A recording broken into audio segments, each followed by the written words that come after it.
you tell me a little bit about what inspired you to become an author?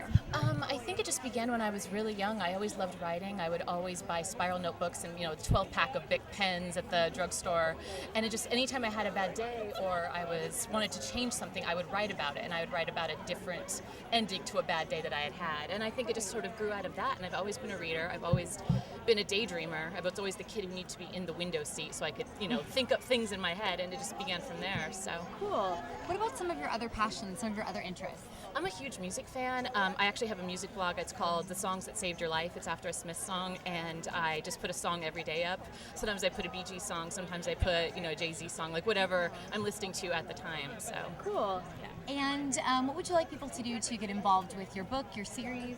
I think the most important part of getting involved with my book is just getting involved in reading in general. I would love that people read my books. I would love for them to find my book from reading other books, from reading blogs and talking to other authors. And I think it's really important to support local authors and just go to events and buy the books and don't download them illegally. Awesome. Yeah. And do you have any advice, any words of inspiration to aspiring authors?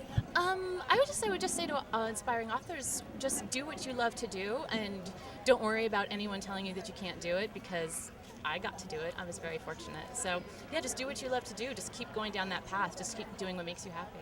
I love the Orange County Children's Book Festival. I grew up in Orange County, so it's so cool to be back down here. My books always take place in Orange County, in my mind anyway. So it's really, really nice to be down here and see such a great community supporting a bunch of writers and readers as well. So, and you can find me on People Jar.